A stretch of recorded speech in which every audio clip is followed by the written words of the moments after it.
Salut tout le monde, c'est Apo86, bienvenue dans ce nouveau retour sur, consacré à un film sorti en 1992, Wayne's World. Alors, bon ou mauvais film, vous le saurez après ceci.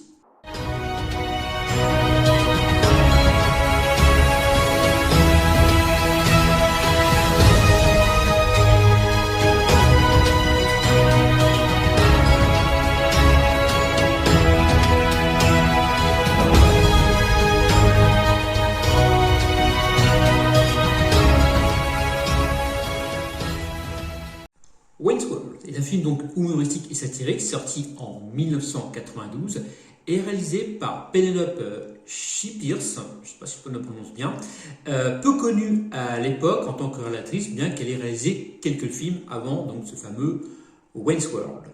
À l'origine du film, Wayne's World était une séquence de l'émission de télévision Saturday Night Live dans lequel Mike Myers incarnait Wayne, un jeune adulte fan de rock complètement déjanté.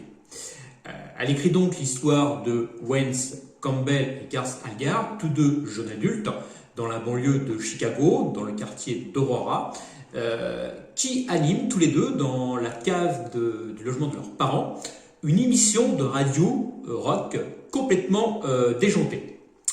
Un jour, Benjamin Cain, producteur d'une chaîne de télévision locale, tombe par hasard sur leur programme et les engage en réalité pour les servir des intérêts de marketing de Noah Vanderhoff, propriétaire d'un magasin de bornes d'arcade, de salles de bornes d'arcade comme il y avait dans les années 80-90 et que les moins de 30 ans ne peuvent pas connaître. Le succès grandissant, Wayne tombe amoureux de Cassandra, qui est également convoitée donc par ce fameux Benjamin Cain. Le jeune animateur, donc Wayne, devra donc se confronter à l'escroc et se remettre également en cause sur le côté devenu commercial de son émission, qui s'éloigne de plus en plus de la ligne éditorialiste de l'émission qu'il avait créée donc avec Garth. Alors, pour incarner Wayne, Penelope Shippears, justement j'ai du mal avec son nom, fait appel à Mike Myers, bien sûr, et pour incarner son pote Garth, son acolyte de l'émission, Dana Carvey. Sur la table, petit budget, 20 millions de dollars sont avancés et le film est donc lancé. Alors, est-ce que c'est un bon film, puisque c'est le sujet de la vidéo? Eh bien oui. Wayne's World est clairement une perle de film de rock pour les fans de rock, mais également pour les néophytes. Car Wayne's World ne fait pas que parler du rock'n'roll, il transpire le rock tout simplement par tous ses pores. Il carbure tout simplement au rock'n'roll. Il y a des riffs de guitare endiablés, des extraits de musique célèbres, avec notamment la célèbre scène de Bohemian Rhapsody dans la Garth Mobile. À noter d'ailleurs que Mike Myers fera un petit clin d'œil à Wayne's World dans Bohemian Rhapsody, puisque dans le film il incarne le producteur de Queen. Et au moment où Freddie propose Bohemian Rhapsody à sa boîte de prod, Mike Myers donc improvise une réplique et sort, alors je fais de mémoire, c'est pas tout à fait ça, je me demande bien qui irait secouer la tête sur un tel morceau.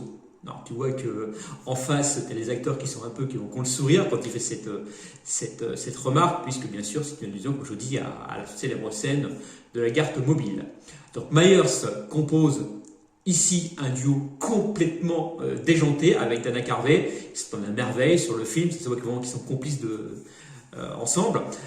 Donc tout part en plus en partir d'une idée toute simple, incarner à l'écran un fan typique de rock heavy metal comme on pouvait en voir dans les années 90, avec tout ce que ça sous-entend, bien sûr, je veux acheter une guitare, je veux devenir célèbre, me faire connaître, les cheveux longs, la veste en jean et tout, enfin bref, le fan typique de rock heavy metal des années 90.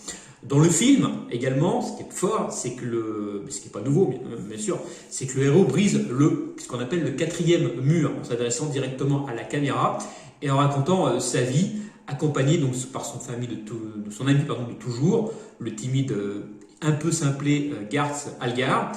Et quant aux potes de Wayne, une espèce de faune qui tourne autour de lui, c'est tous des caricatures, les uns plus que les autres, quoi. C'est vraiment C'est génial, vraiment, l'univers de Wayne's, le Wayne's World, voilà.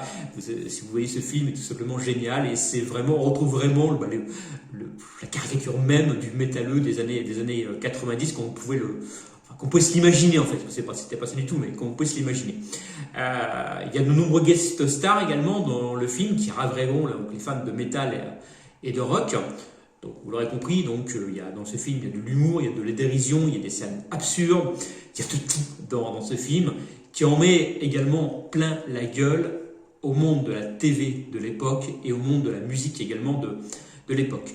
À noter, c'est très important que sans les nuls, le film n'aurait jamais vu le jour en France puisque c'est Alain Chabat et Dominique Farrugia qui ont exporté le film chez nous, en Hexagone, et qui se sont chargés eux-mêmes d'adapter les dialogues pour la France.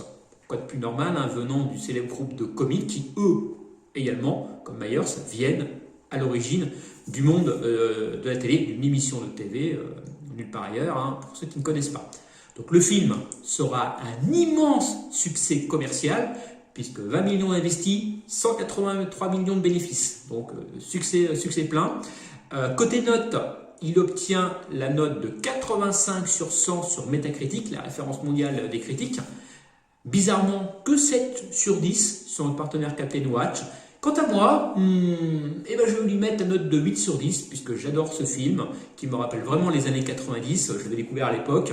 J'étais plié de rire, puisque j'étais moi-même fan de métal, et je suis toujours fan de métal d'ailleurs. Et là, en revoyant, c'est une petite Madeleine de Proust. Et voilà, 8 sur 10 pour ce film que je vous invite vraiment à découvrir. Si vous ne le connaissez pas, sachez également qu'il y a un Wayne's World 2, dont je parlerai peut-être plus tard, qui sait, peut-être le mois prochain. On verra ça. Moi, je vous dis à la prochaine et surtout gardez l'esprit critique. Salut!